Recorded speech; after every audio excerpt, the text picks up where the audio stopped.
guhereza amafaranga abafana biwe basanzwe bamukurikirana ku rubuga rwa Facebook ni bimwe mu biriko birakogwa n'uyu muvyeyi tugiye kubabwira. Mwaramuce bagabo, ndababwiza ukuri, namwe mu majambo uyu mukenyezi yatumye amenyekana, mbega ni muntu ki? Reka tuyage tugaruke ku uyu mukenyezi Jeanine Tuyisabe Muvala, yamamaye ku mbuga nka Facebook n'imbuga za YouTube. Akaba asanzwe afise kontenti itoroshe gose, aho apostinga utu video tugiye dutandukanye. Afise umunsi mukuru nko kwa Mungu, baca bongera bakiha uwundi munsi, nuko akama yerekana udukorwa abarimwo. Kenshi akunda kwerekana ari mu rugendo, akerekana ariko arateka, ndetse ariko yerekana ubuhinga bwiwe bugiye butandukanye. Jeanine Tuyisabe Muvala. Bagabo ndashari hanze muri inbox. Uyu ntasanzwe haba namba. Bagabo mwaramuce, nanze ndamuce neza nshima.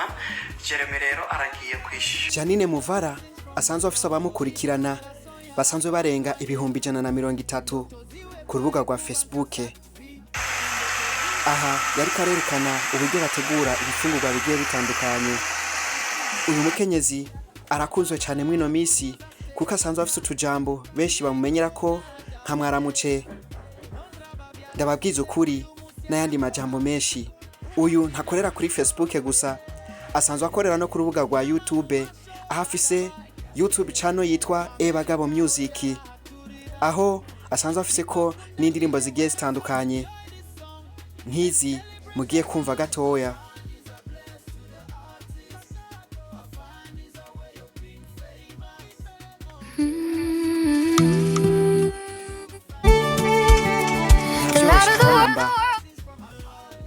Ni Jeanine Tuyisabe Muvala. Uyu mukenyezi asanzwe ariko arabuca bigacika ku mbuga. Jeanine Tuyisabe Muvala, umurundi kazi, asanzwe atuye mu gihugu ca Norvege, afise abamukurikirana barenga 139 ku rubuga rwa Facebook. Uyu akaba ariko aratanga amafaranga ku bantu bamwe bagenda bamukurikirana ku rubuga rwa Facebook, cyane cyane aba super fan biwe, abagira makomantere ndetse bakagira n'amapartage menshi.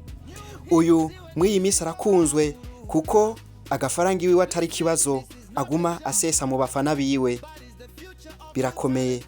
Nimba ushaka kumenya byinshi ku bijanye n'uyu mumama, ntube kure y'iyi channel, kurikirana igice ca kabiri aho tuzobabwira aho avuka, uko yakuze, n'ivyo asanzwe arangurira hariya mu gihugu ca Norvege.